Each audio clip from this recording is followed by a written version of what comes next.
Agora nós vamos falar da distribuição das médias amostrais, para ver na prática o que o Gauss fez teoricamente. Então, as afirmações são as seguintes. Numa população normal, a partir da média do desvio padrão de uma amostra, nós poderemos estabelecer um intervalo de confiança para a verdadeira média da população. De uma população, nós podemos retirar muitas amostras diferentes da mesma população e cada uma delas vai apresentar seus próprios parâmetros. A média amostral, a moda amostral, a mediana amostral, a variância amostral e o desvio padrão amostral. E todos esses parâmetros eles terão valores diferentes da média da população e alguns ou iguais. Assim, alguns valores, como nós veremos no próximo exemplo, têm valores diferentes da população, principalmente a média, e outros têm valores iguais à média da população. Por exemplo, se uma população possui 30 elementos, então nós podemos formar amostras com 27 elementos. Isso é, nós podemos combinar os 30 elementos, 27 a 27, e vamos obter 4.060 amostras que terão parâmetros diferentes da população e alguns iguais. Cada uma dessas amostras então terá a sua média, μs, e o seu desvio padrão, σs, e da amostra que a gente escolher, a gente vai estimar para a população a média, que de μs passa a ser adotada como sendo μ, ou seja, a média da população, e o desvio padrão, a partir do σs, será determinado o σμ mediante aquela fórmula que Gauss ou Gosset propuseram. Vamos ver um exemplo. Suponhamos que uma população tem 6 elementos, e os elementos são 4, 8, 16, 12 e 12. Então, o número possível de amostras de 4 elementos será os 6 elementos da população, combinado 4 a 4, e vai ocorrer 15 amostras que terão parâmetros diferentes ou iguais à população. A ilustração é feita no seguinte exemplo. Então, para cada uma das 15 amostras possíveis, vamos encontrar a média e o desvio padrão e a variância. Então, teremos aqui, a primeira amostra pode ser feita pelos elementos 4, 4, 8 e 16, vai dar uma média 8, e uma variância 32 e um desvio padrão 5,7. A segunda amostra, não são os mesmos elementos, porque nós observamos que tínhamos 2 16, então existe provável, suponhamos que seja uma idade, Paulo e João com média 16, numa amostra ficou Paulo, na outra ficou João. Nesse caso também a média vai ser 8, a variância 32 e o desvio padrão 5,7. Na terceira amostra, nós teremos aqui 4, 4, 8 e 12. Observam que o 16 deixou de fazer parte, então a média vai ser 7, a variância 14,7 e o desvio padrão é 3,8. Na seguinte, temos 4, 4, 16, 16, então a média vai dar 10, a variância 48 e o desvio padrão 6,9. Depois 4, 16 e 12, a média vai dar 9, a variância 36 e o desvio padrão 6. Assim nós vamos dar que para cada amostra teremos uma média, uma variância e um desvio padrão.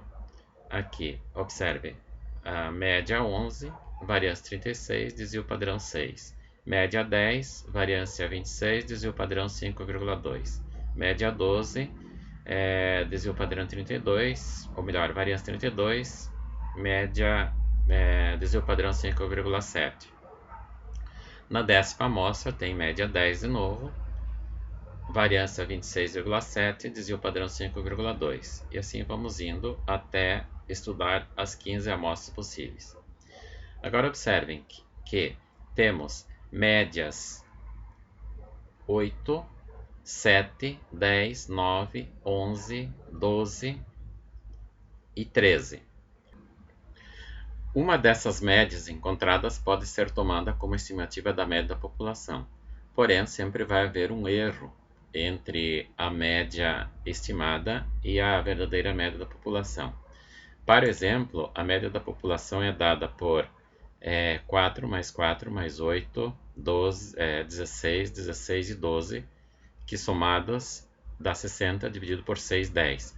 Então a média da população é 10, o desvio padrão da população é 30, a variância é 30 e o desvio padrão é 5,7.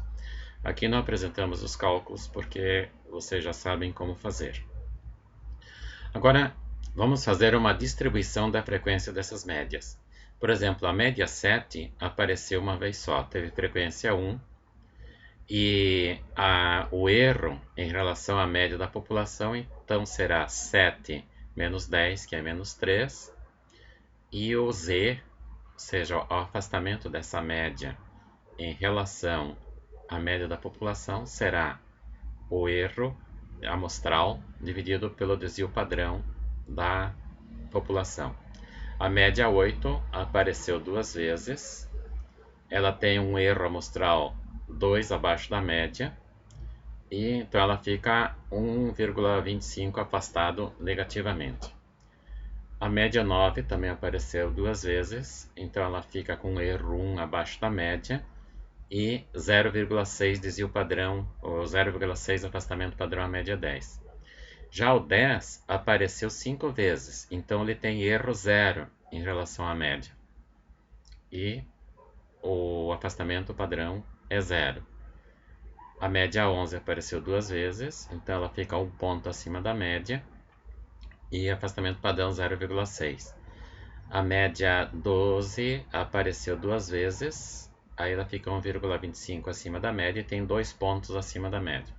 E a média 13, 3 pontos acima da média. Então, observe que se nós tomarmos a amostra que deu média 7 ou a amostra que deu média 13, a média da população é 10, com 3 pontos para mais ou para menos acima da média, ou abaixo da média. Se tomarmos a média 8 ou a média 12, então o erro será de 2 pontos para mais ou para menos. Se a amostra escolhida foi uma das amostras que teve média 9 ou média 11, então o erro em relação à média da população foi 1 para mais ou para menos. E por outro lado, se uma das amostras sorteadas foi a amostra que tem média 10, então a média da amostra bateu com a média da população, e daí o erro padrão, o desvio padrão, ou melhor, o afastamento padrão é 0. Agora vamos colocar esses valores em termos de porcentagem. Os cálculos não foram feitos, ou já foram feitos atrás, e aqui a gente já sabe os valores da média da população, porque nós fazemos 150 dividido por 15, deu a média 10, a soma do FID ao quadrado dá 38, dividido por 15 deu o desvio padrão, deu a variância 1,5, e o desvio padrão da população, então, é 1,6 da população de média. Lembre sempre que anteriormente nós fizemos o desvio padrão da população, e esse aqui é o desvio padrão da população de médias. Bom, o erro amostral é que ocorre em consequência da escolha da amostra. Então, nós vimos no exemplo anterior que, dependendo da amostra que foi escolhida, o erro ele poderia ser 3 para mais ou para menos, 2 para mais ou para menos, 1 para mais ou para menos, ou 0. O erro amostral, então, será sempre a média da amostra menos a média da população, que às vezes pode ser conhecida, como é no caso de um concurso. Depois dos estudantes fazerem o concurso, a gente sabe a média de todos os que fizeram o concurso, e pode ser comparado com a média de uma escola que encontrou uma amostra para verificar qual era o grau de preparação dos alunos. O erro padrão, então, é o desvio padrão da distribuição de médias, que nesse caso a gente pode escrever o erro padrão será a média da amostra menos a média da população dividido pelo desvio padrão da população. Trocando o μs menos o μ por e, então temos a fórmula do z dado por erro amostral dividido pelo erro padrão e usando a regra das proporções, multiplicando então o z com o sigma-mi, nós temos a fórmula do erro amostral, que é o z, ou seja, o afastamento padrão em relação à média, vezes o desvio padrão da distribuição de médias. Veremos agora em termos de probabilidade o que significa cometer esses erros. Então, suponhamos que o pesquisador escolheu uma amostra que tenha os valores 4, 4, 8 e 12. Ele vai encontrar a média 7, desvio padrão 5,7 e faz uma inferência para a população. Então, ele estará cometendo um erro de 3 pontos para menos. Esse erro é denominado erro amostral. Do mesmo modo, se ele tivesse escolhido a amostra 8, 16, 16 e 12, ele estaria encontrando uma média de 13 e um erro de 3 pontos para mais. Vamos distribuir essas médias em relação ao erro e calcular a porcentagem de médias que aparece em cada erro, que corresponde à probabilidade de encontrar uma amostra com tal erro. Por exemplo, 0 pontos. Nós temos 5 amostras que têm média 10. Como a média da população é 10, então o erro é 0. 5 dividido por 15, que é o total de amostras possíveis, dá 33%. Ou seja, a probabilidade de o pesquisador encontrar uma amostra que tenha erro 0 em relação à média é 33%. A probabilidade de encontrar uma amostra que tenha erro de 1 ponto para mais ou para menos é 26,67%. As amostras que têm erro de 1 ponto para mais ou para menos são 2 amostras que têm média 9 e 2 amostras que têm média 11. 2 pontos para mais ou para menos, aqui também tem 4 amostras, 2 com erro com média 8, que dá erro 2 para menos, e 2 com média 12, que dá erro 2 para mais. E também a probabilidade é 26,67%.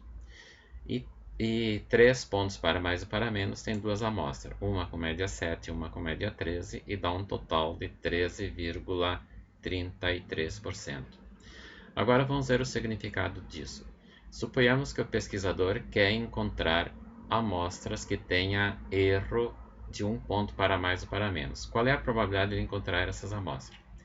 Então, nós vamos somar as probabilidades de encontrar média 0 e média 1. Probabilidade de encontrar média 0 é 33 e probabilidade de encontrar média 1 é 26,67. Aí, nesse gráfico, nós temos, então, a soma das probabilidades de encontrar média 0 e média 1 dá 60%, e a soma de encontrar médias que tenham erro maior do que um negativo ou positivo é 20% para cada lado. Este 60% que estão de encontrar média com erro 1 corresponde ao intervalo de confiança. E os 20% à direita e à esquerda, cuja soma é 40%, corresponde ao nível de significância. Então, nesse caso, nós diríamos que o pesquisador tem um intervalo de confiança de 60% de encontrar médias com erro de 1 ponto para mais e para menos. Observe que a diferença que nós temos aqui é para o exemplo. O que Gauss e Gosset fizeram foi para uma população com infinitas possibilidades de encontrar a amostra. Por isso, como nós vimos anteriormente, dava 61, alguma coisa por cento.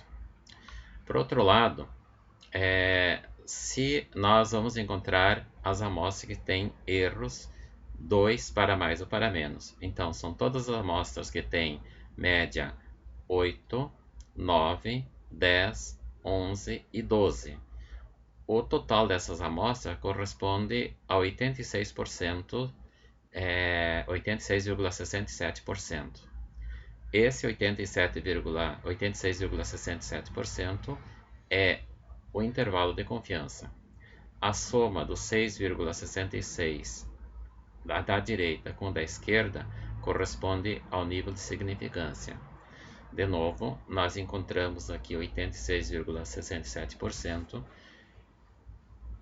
para um afastamento de menos 2 até 2, e isso para Gauss, então daria 95% de confiança, visto que ele fez para a população toda, de médias, considerando o número infinito possível. Assim, se o erro adotado for 2 pontos para mais ou para menos, então o intervalo de confiança é 86,67% e o nível de significância, que é 13,33%. Então, a partir de agora, sempre que falarmos intervalo de confiança, corresponde à possibilidade ou à probabilidade de encontrar amostras que têm médias com erro estabelecido dentro do intervalo de confiança. E o nível de significância é a possibilidade de encontrar médias que têm erro maior do que o erro amostral estabelecido.